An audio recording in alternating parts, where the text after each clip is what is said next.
Hello and welcome back to the English broadcast of the LPL. Now we are getting into our second game between LGD and Vici. Now LGD obviously crushed the game one, but hopefully Vici, irrespective of that game one crushing defeat, are able to take this game too.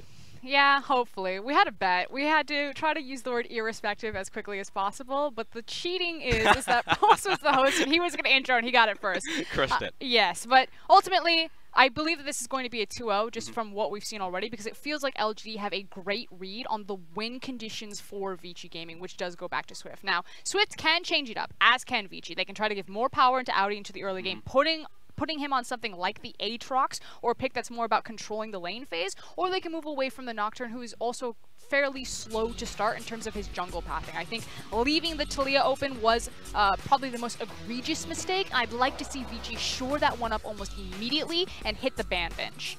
So what pick do you want to see out from Swift? Because I'm in alignment with you. I do think the Nocturne was a little bit slow, while it's still a good pick for Swift.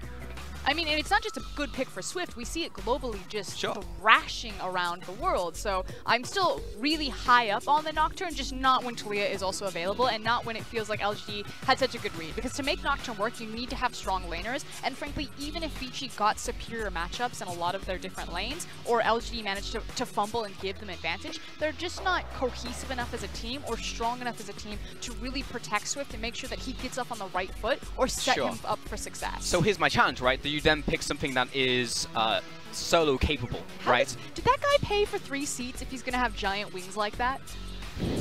I mean, when you possibly. I mean, like, if you're like, I just want to be able to chill on a flight, and why does so many Psyducks? I mean, I love it, but like, I don't know why. Because it's LGD.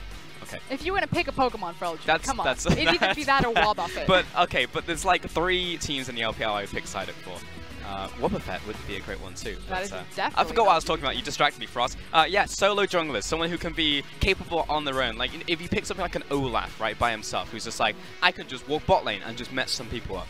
I mean, theoretically, Nocturne should be able to do that. He's got great skirmish potential, his long-range reach, but ultimately, he wanted the kill on the mid lane. He didn't get it, and it just felt like he got bled out from there. So maybe not necessarily an Olaf, although he could go that route. I'd really like to see something like a Xin Zhao. You know, something that can just walk into the river with so much priority, or preferably, if they don't want to ban the Taliyah and they're also on blue side again, for them to priority pick it. I would like it. I mean, Vici banned Xin Zhao in that game one, right? So they actually took it away from themselves, and LGD had picked the red side for the second game. No substitutions coming in as well on top of that. So there is a possibility if they want to prioritize the jungle once again, they could pick something like a Xin Zhao. And just emphasizing this idea again that there are no substitutions coming in for Vici Gaming. So I feel like it's a bit of a leftover narrative. Everyone always grabs Easyhoon's name first when they think of Vici Gaming. Stop it. This is all about Swift now, and if they want to come back in the series, it has to start with him. Yeah, Easyhoon who, honestly. Firing his... You got it. There we go. It was too low-hanging fruit. I respect it. Vici are going to take away the Nocturne on this one, as well as the Swain and Singe. On the opposite side, LGD will remove the Taliyah, love it, as well as the Camille and the Vladimir. So this is a similar answer to the same problem. They said, okay, we lost control of the mid lane. Aurelia had the initial power spike on the Sheen buy. She could walk into the river whenever she wanted, and that bled over into Swift's control. So even though it's not a jungle priority like we were talking about, it still can feed into the same thing. But remember what I was talking about and how there's kind of 3 different metas, and one of them is the Aurelia meta? At the last second, they just grabbed the OP ADC open, but there we go. There's the Aurelia meta. Hello, Darius. Yep, Darius comes in to meet it square on, as well as the Lucian as well. An exceptionally strong AD carry on this current meta. One of the ones that I still very much like to see. Can just ice skate all over the map once you have that Essence Reaver. However, we have been seeing some of them more Bladed Ruin King and Black Cleaver builds coming in from the Lucians when they are ahead. So I would imagine at this point that they will lock in the Aatrox for Audi. He's really only shown 2 competent champions. I believe that Aatrox is by far and away his best looking champion, although he can look for things like the Jax from time to time. And I'd also like to see them lock in their jungler here. Again, I do not want Swift to go through secondary ban phase and continue to have his jungle pool pinched. And the reason why is I was just about to bring this up. I feel like Swift was going to go back to comfort. He is a signature Nidalee player. If you think about Nidalee players, you usually think about Peanut first and foremost, but Swift is not far down that list. And we talk about high tempo junglers, junglers that can get off on the right foot, impact the map very quickly. Nidalee is exactly what the doctor ordered. I'm in. I like it. On the opposite side, LGD will look towards the Jax. Have fun, Aatrox. Yeah, have fun, Aatrox. I mean, it's either that or it's Amy's Jax. That's a possibility. That's what I was actually pausing and thinking about for a second. There's a potential for this one to be flexed up through the map. Yeah, it's either Jin or Amy. Exactly. Rakan will be the ban away here from Caveman. Going to be taking some of the playmaking potential away from him, and mean the punish at level 2 was devastating in the bottom lane. So that will be taken away from him. Xin Zhao is going to be a removal from Amy here in the jungle. It just makes me very curious what PYL is going to prioritize, especially if they continue to leverage support bans, because ultimately, coming out of red side, they could just grab the other big OP engaging style type of support. So this could mean that PYL continues to go back towards the Alistar, that he feels most comfortable on it. They do have Lucian, so maybe he goes towards the Braum. They even had a little bit of a surprise Mordekaiser there that could technically still be a Lucian top or a Lucian mid, and we could still finish with Alistar Mordekaiser if we wanted to get really crazy. That's true, yeah, and that can be flexed at the end as well. So this has actually been read. Yeah, the Alistar ban comes through, and Frosker and Smiles on the opposite side. Fiddlesticks was a takeaway from Caveman to double up on the support bans. And I just think that Fiddlesticks has so much control built into his kit right now. His lane phase is also pretty significant. Champions that have slipped through ban phase that we've seen other teams prioritizing are the likes of Morgana and Karma, especially if you want a heavy invade style of jungle, which, you know, if not super heavy, okay, last minute swap. Okay, I'll take it. We've got Skarner into the jungle now for Amy. And back over to Vici. Now, there's a hover over Ashe, and this is one of the few times I will talk about the hover, because we have actually seen this in the LPL so far, actually coming out of Uzi. Now, Uzi has just been a stickler for trying to stay out to this AD carry meta, and it makes sense, right? He's made an entire career on playing marksman. But ultimately, when we saw RNG pull out the Ashe, and it's also had a lot of success in the LCK, as well as globally around the world, it was in tandem with things like the Tahm Kench. So, I really... Hang on. Oh, sorry, it's not being locked. Continue. I really like Ashe, especially because now she's itemizing towards the Blade of the Rune King as kind of the priority versus the old crit build. So I like the adaptations that have been made to make this pick work. She still has so much control, so much pick potential, and that's the real key for me. So there's the Tahm Kench we were talking about that unlocked the Ashe for RNG. But again, it's this idea that Ashe no longer has this place where she's about like the big crit damage. You know, we still saw ridiculous damage. I think Chelly did 53% of his team's damage when OMG faced Team WE, but it's about early game when those towers fall, when it's a single team fight away from snowballing into a Baron or a Rift Herald or a Vital Dragon. Ashe can change the course of the game with a single ability. So from that perspective and her role and responsibility to a team, I still put her right up there with the likes of Lucian, but just again, very different roles and responsibilities to what they're offering for teams. Oh yeah, in the words of Ashe, all on one arrow. Let's see if they can make it happen in this game. Vici on the opposite side, Soraka was the final pickup from LGD. Now, what was the Kingdom Hearts bottom lane? Because you were casting that game and I've forgotten. It was Soraka Yasuo. Soraka Yasuo. Because it was Sora yes. Riku. Yes, it was. No Yasuo this time, unfortunately. I was ready for some Kingdom Hearts, but we'll get the Lucian alongside it. And the idea is that with the Soraka and the Lucian, you're going to have so much push priority. Now, Ashe can lane with Tahm Kench quite easily because she obviously has her volley, her ability to shove you in, to pick at you underneath the tower. But Soraka with Q level 1 and then Lucian at level 2 with his skirmishing ability against a melee support like Tahm Kench, this could be a very volatile lane depending on how it's played, which PYL messed it up last time, so we'll see if it evens out a little bit more this time around. Very true. We also have to think about those solo laners as well, because we obviously saw LGD with winning lanes in top lane, mid lane, and honestly bottom lane to a certain extent as well. This time we're going to see the Darius actually facing down the Aurelia, so similar stuff coming out. Surprise, surprise, pulling, was it FLICKR the first guy who pulled out the Darius into Probably, the Aurelia? I mean, let's be honest, FLICKR is usually one who is innovating in the mid lane when it comes to counter matchups in the mid lane. He could use some good news right now. That's true, yeah. He's got a lot of time to think about it. Pretty dire over there. Sorry, FLICKR, I love you. Sorry, FLICKR-senpai. Alright, so let's see LGD. Will you be able to replicate the success from game 1? Because I would like to say yes. Well, my issue is how different the jungle matchup has changed. Yes. Amy on Skarner is just a completely different beast versus Amy on Talia. One of those champions is infinitely more powerful than the other. So, especially now looking at Swift on his signature pick of Nidalee, can Amy undo the key to success for Vici, which is their jungler on Swift? For sure. I mean, the question really in the early game is like, where is Swift going to be going? Is he going to affect these solo lanes? Is he going to look towards bot lane? Look for a gank path.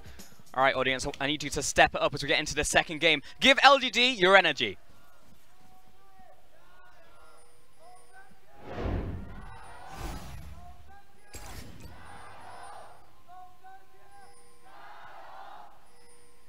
I mean, frankly, I'm just impressed.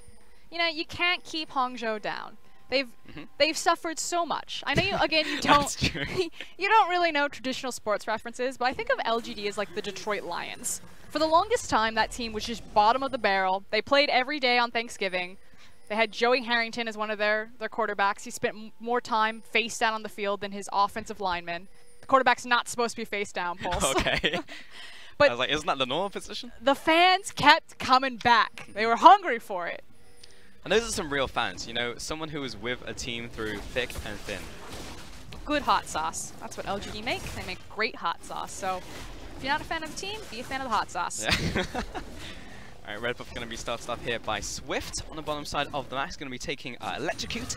On the opposite side, we're going to see Amy right here take the Predator on Skarner. And again, we talk about how it's all about Swift for Vici Gaming. They recognize that. They're saying it's double range that we're facing across in Sora as well as Lucian. So we're not going to pretend that we're going to have access to this bottom lane. We've got Tahm Kench, we've got Ashe. We'll give you priority of the lane and make sure that we slingshot our jungler off to a very healthy start, because he got screwed in game number 1. Oh, yeah. That's for certain. Fire Rain, this is probably one of the only times I will forgive you for starting E on Irelia right here into the Darius, but I still think Q would have been better. Amy is going to pick up his own Spy right here while also setting up his Crab and get the stun down. Kind of interesting. I was going to say, this is really risky for Amy because he gave away his position. So Swift knew that he was looking for the Scuttle Crab, and before he took that, he actually was fairly low health. So if Swift had just been slightly faster, that could have really punished Amy there if he died that early on. So while it worked out for him, again, that's one of those scenarios where you just take a snapshot, and as the coach, you go back to Amy and you say, this could have gone so differently. Why take the shrine there? I mean, obviously you're empowered to fight over it, and if you want the crab, maybe the mentality is, if he challenges me for this, I have the shrine, so I'm going to win anyway. But a single spear, especially against an Italy, could completely change the course of this game. 100%.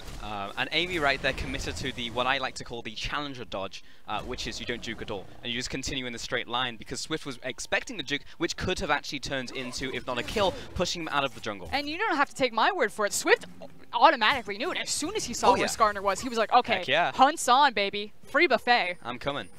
But no Scorpion on the menu tonight for this Cougar. Though what Swift will get is some of the camps in the jungle, and that's going to be started off with these Krugs in the top lane. Maybe look towards the top lane, but Jinnu is actually being shoved towards the tower here, so unlikely to look for the dive. It's also very healthy, and he's a Jax. Yeah. That would be I'd be quite scared to attempt to dive right now. I would believe that Swift will just reset his positioning. Nope, we're going on a trip. We're going on an adventure, Mr. Baggins. And in the top lane, Jinnu, I'm really excited. It's actually my first time casting a Jax on this current meta, and now I want to see him pick up the Essence Reaver either, you know, second or third. To keep his... Yes, because apparently you can get it up 3 to 4 times in a 10-second span. Just think about it for a second. Welcome to Season 2 Jax, ladies and gentlemen, where you just have perma-dodge. Why can't I hit him? Yeah. I hope you have spells, because if you have auto attacks, then good luck in this game. Speaking of hitting, Amy has done a great job hunting and tracking Swift here. Now, both junglers know something's up, but Swift is caught unawares. Nice tag on this one, but Swift has been caught out by Amy. Lots of damage coming down since Nidalee, but we've got a Tahm Kench. Caveman not burning the flash just yet. And actually hold on to that grey health there as well. Caveman will entirely save the situation. Yeah, Caveman turns it around for Vici, so credit where credit is due, but ultimately, great read from Amy. He makes sure that he gets there early, he places the ward into the Tribe Rush. He naturally wasn't expecting Swift to be there, but just in case, because Amy was starting up his back, so might as well back on bottom side, just to keep PYL and Y4 safe while they're pressing forward, so... Amy's really stepped up. He's cleaning up his play. I like it. He really has. I mean, this looks like a different player, to be honest. This is night and day play from the summer split to the spring split. But also want to pay attention to the fact that PYL just bodied Snow and Caveman on Raka. That was some battle Raka right there. Fun fact, PYL, because he's been playing in the LPL for so long, people usually don't remember his signature champions. He's got 2 signature champions, Sona and Soraka. So, it's an OG. It's a classic. Yeah. It's a long throwback. It's like... several years throwback. It's not even Thursday. 2013, baby. I'm gonna stop saying that word. What? Baby. I keep looking at you and I'm just like, want to serenade you with some Justin Bieber. I feel like it's so integrated into your brand at this point that there is no escaping it. Oh, I do not want that one in the brand. Let's take that out. Fair enough. Yuki showing in the rest of this wave. How are we doing Fire Rain? Well, he's on his way back to the mid lane. And it is a cannon wave.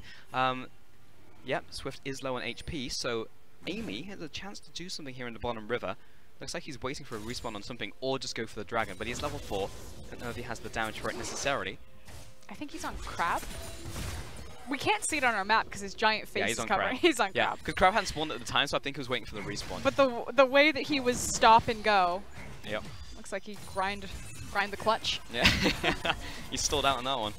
Y4 and PYL still just constantly pushing this wave in, and look at the CS difference right now. I mean, yes, there's a mini wave still here to resolve, but no doubt PYL will harass them underneath this tower, and it's 39 to 57 just in this 2 versus 2. And we need to remind everyone that when we saw this work in the LPL, again, RNG, it was a bruiser matchup, but hold on. Flash forward out from Caveman, he's going to get the gobble up and the spit out onto PYL. See you later, kids. Snow's going to find first blood. And again, huge credit to Caveman. He was the guy that saved the first gank originally was going south. So almost excited there for a second, and he's the guy that sets up the second gank around to make sure that first blood ends up in the back pocket for Snow there.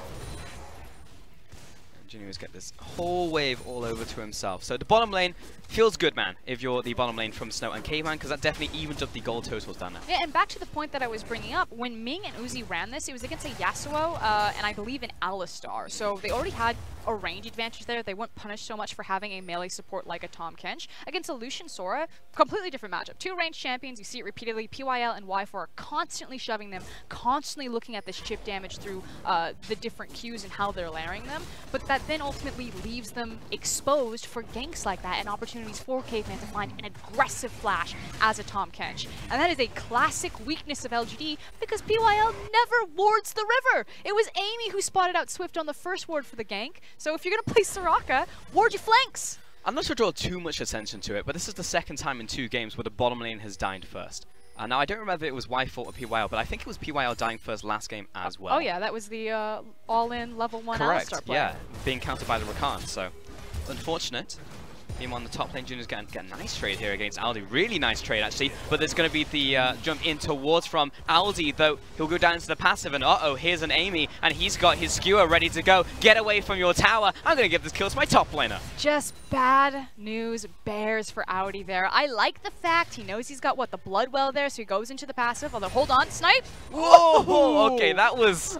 He smelled it as it came past. There was some clenching going on there. Junior was definitely going back to base now. Just took off just the corner of his ear. Yeah, that's right. Shopkeeper will fix that one up, but oof, that was a little close for comfort. Jinu, he's going to pick up his page. But back to Audi right there. Unfortunate read on the map. He was looking for the 1v1. It would have maybe not worked out a kill in his favor, but he would have felt good about the trade and then have the incoming creep wave for him. But unfortunately, the Skarner's there, some inappropriate cross-map communication, not keeping track of where the enemy jungler was, and especially not what level the enemy jungler was. And it's such a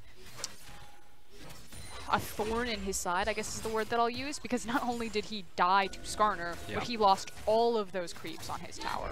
So now sitting very far on the back foot in an Aatrox versus Jax matchup as the more binary champion.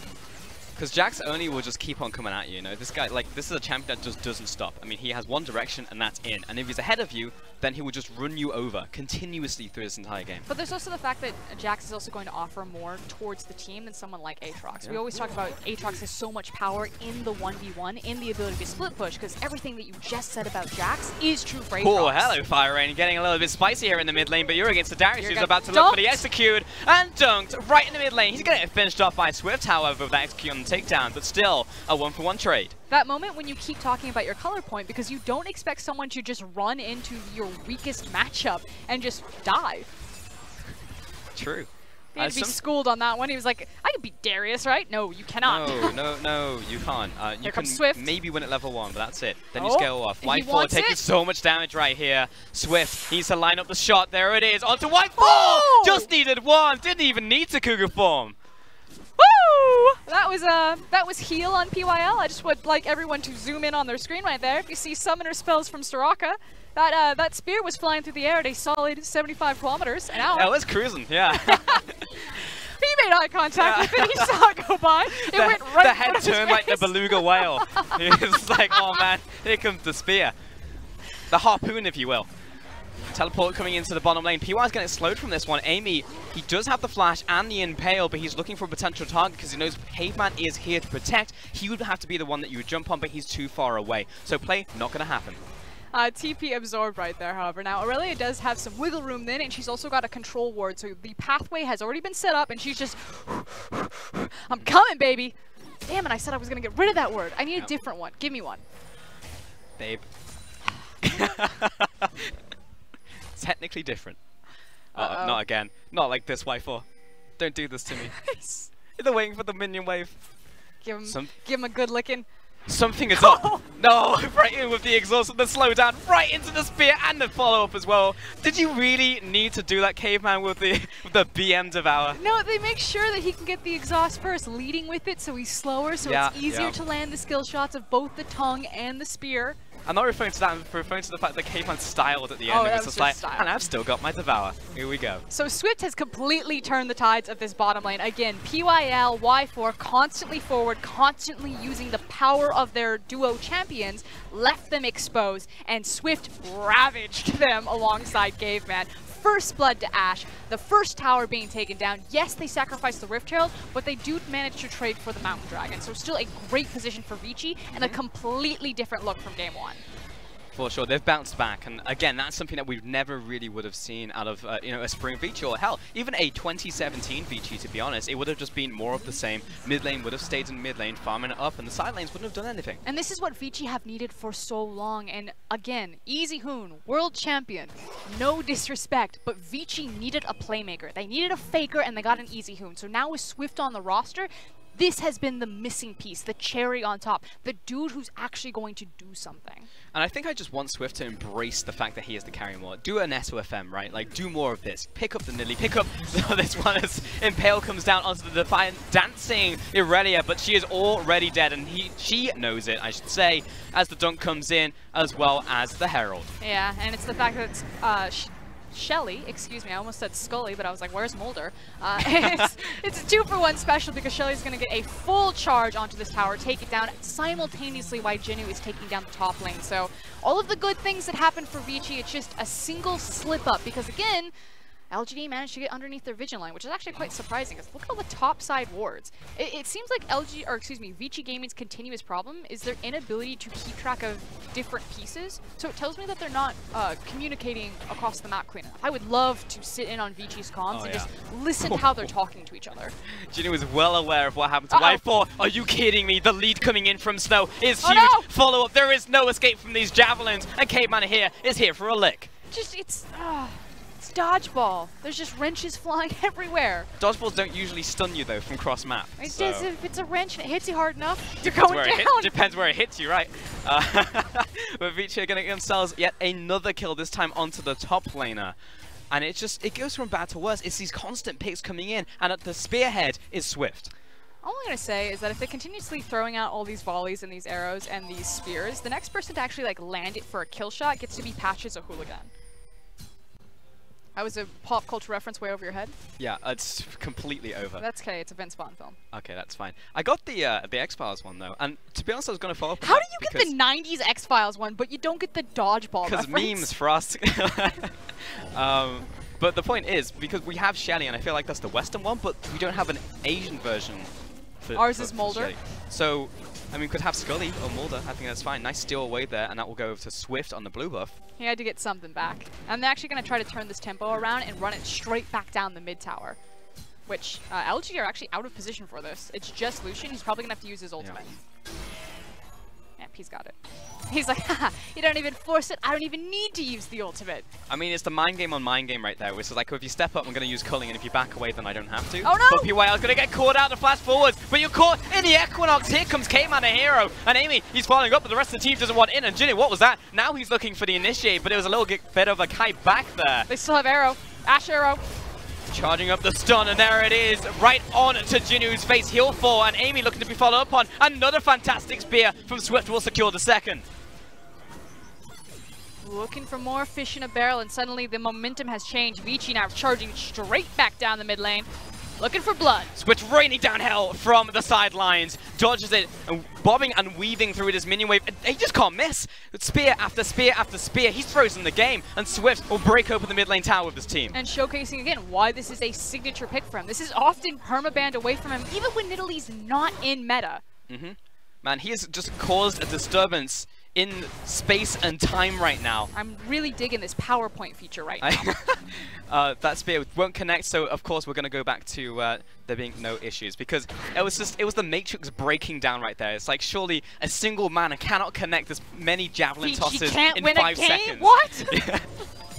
And everything's back to normal, don't worry about it. Y4 is going to push in this mid wave once again and continue funneling farm into him. 140 farm right now, but it starts off again with Swift. I would say that where PYL has failed mechanically earlier on in this game, that was actually quite a nice mechanical play. To flash away and then immediately have the silence there, so it was hard for Swift to immediately follow up and try to find the kill shot there. And because Soraka is able to stay alive for so long, it means that this fight isn't a complete whitewash. Now, Swift does find a lot of spears on the back half of that, but PYL did his job. He got the wish down, he's thrown some healing, and ultimately if his team could just bob and weave, they would have walked away okay.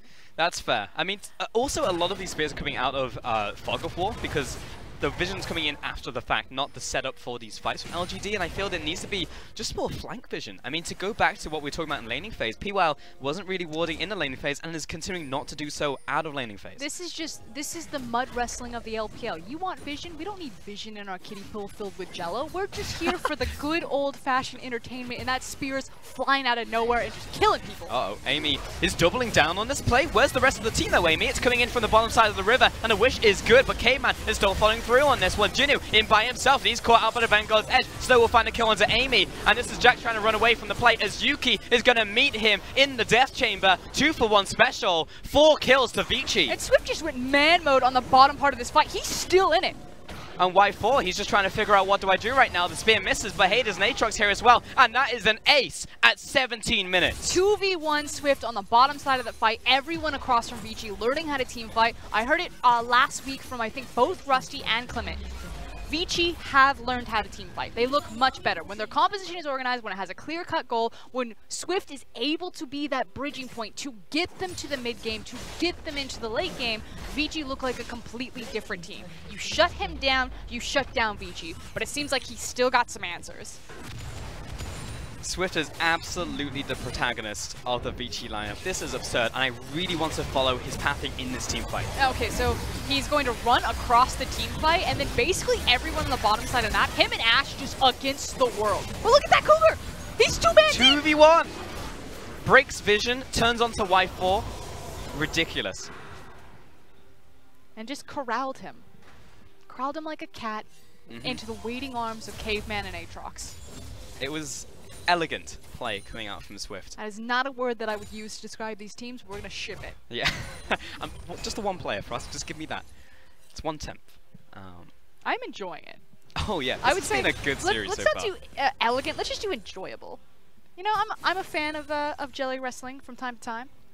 That's fair. I felt like gracefulness in League of Legends is definitely something you can attribute to champions, like combo champions like a Nidalee or like Riven. Like, they can be graceful, and I think that's what Swift has done this game. 8-0 for 2 AP items, and now a QSS. When there's so many moving parts on a champion, because you're so quickly moving back and forth between all of your abilities, your human form, your cougar form, I absolutely do agree. Fluidity matters. Yeah, there's like a dance to how she's played, and you know, meeting a Jace player like the caliber of Khan, or a Nidalee player like the caliber of PYL. Oh, we got away!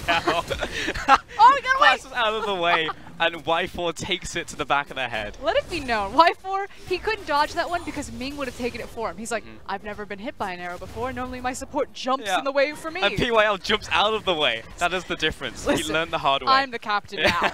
Learn your place. Look at me. Okay, well, I guess he's flashless now for this next team fight, which happens to be a Baron setup here from Vici, which is, again, bad news bears. That just means that he needs to stay way back, which PYL has already gotten the memo. As Look at his positioning. He's got Skarner in front of him. He's like, okay. No, PYL, further back. There you go. Yeah, Soraka, giant target on her face. And it looks like LGD are going to continuously try to look for these 5v5s. So Vici have gotten full control of the Baron. Naturally, they don't want to take a 50-50 Baron, and there's still a lot of skirmish potential. Like, this is not a clear-cut game despite the 8k gold difference, because a lot of it is on a champion like Nidalee versus a champion like Aatrox or Aurelia. So if the spears don't hit, a lot of that gold doesn't matter. And Yuki has been caught out on the Brush Vanguard's edge, and he is a dead Darius. Get off the court. You've been benched. But Nidalee being so powerful does mean it's that much easier to move into the jungle and secure vision and picks like that, because you can always just check with the Q. Vici will turn their attention to this Baron now. LGD sat in some brushes, but they are just so starved of vision right now. There's like 17 wards in that brush just above that red buff there. Every angle is covered. There are 4 wards in that bush. Yeah, that's disgusting. PYLY4 pushing towards this one slowly, but Amy, like, he's just being pushed away by Swift by his Lonesome, and Swift can very quickly get back towards the Baron because he's Nidalee, he can jump over these walls. Or he can just kill the enemy jungler, that's fine too. There could still be a steal, however. There's no smite in the pit. Yeah, this is scary, and I don't know why Vici is still hitting the Baron. Oh, because they're turning onto LGD behind the pit. Caveman finds the support or combat kill onto Soraka right there, and Jinu kiting away. He jumps back towards this, but gives enough time for this to get back to the Baron, spite it down. And Jinu, he is down for the count. Aldi with the poke over the wall right there, and LGD backing it away. Darkflight finds 2, and Yuki, he's only just come back up, and he's about to go back down 6 feet under. 4 kills to Vici. And the only thing that's unfortunate for Vici here is that they have to run all the way back down mid lane to try to find these minions. Swift doesn't care. He's literally in the base running towards the bottom side. You can't jump. Oh. You can.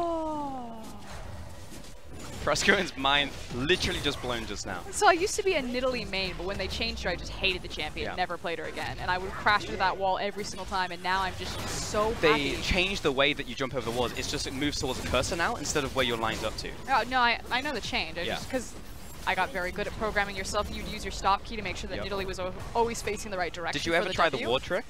Yes. Yeah. You can place, for anyone who doesn't know, you can place a ward over a wall that you want to jump over. Your character turns that direction, and you can use that to hop over. So it's a very quick hop if you're putting in a lot of APMs.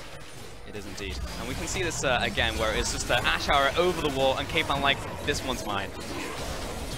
And it's just so casual from Swift. The fact that he was able to zone out Amy, you can see that he's taken him down to about 25% HP, manages to corral all the way around, get back into the pit in time for the smite, and then just clean up the back path. It frankly looks like a solo kill game for Swift. He is actually just having fun. He's smurfing. He is actually just smurfing. 9-0-7. This is meant to be a professional game, but we're 23 minutes in, and you're absolutely right, Fuss. I mean, 9-0-7 is a crazy scoreline. And third item, he's gone 30 things. He's like, I don't even need any more down. I'm just like, I'm going to get a bit more AP, but I want to support the team as well. I'm going to just do it all. And it's the fact that some of the gold has been spread around. You're still looking at insane assist potential from the rest of his team. They've got their item breakpoints, and they are storming down mid lane, looking at game 3. Vici take down the mid lane inhibitor, looking towards the bottom lane here as well. And Yuki, the only one who can really step up and allow PYL just to basically battery heal him at this point. Vici, it's a little bit scary though, they separated on their way out, but really this just shows the mentality from LGD. They see the enemy team split with Snow and Aldi on the opposite side of the wall, and it's like, nope, this isn't the time. Still playing it very safe, however, not trying to push their luck. I mean, ultimately, they took the 2 inhibs, so there's no reason for them to be there. But if they do find a single kill there, especially with the Ash Arrow available, that's game ending. So Vici still staying true to the roots, saying, okay, there's still another inhib to be taken. We can quickly grab these other standing towers and not trying to force their hand too soon. That's fair, but there's also a thing where it's just like, sometimes you just want to cut your losses, you know, screw this noise, we're just going to go in, end the game, reset for the 3rd game, you know, instead of losing fights. All eyes are going to be on Snow. Yep. Because we're just basically waiting for an arrow and a spear to connect, and then it's going to be go time. You're just missing the apprehend there real quick. It's going to be about a 10-second cooldown on that one.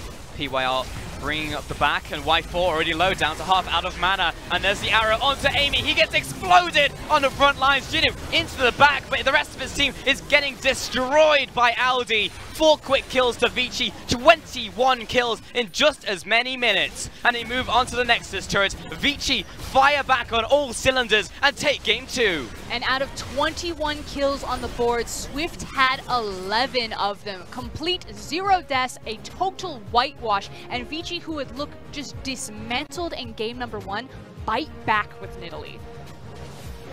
I mean, what else can we say for us? I mean, I think it's obvious to us, it's obvious to the teams, and indeed the viewers, that Swift was the star of this show, and he absolutely, deserves the MVP, but give him more carries.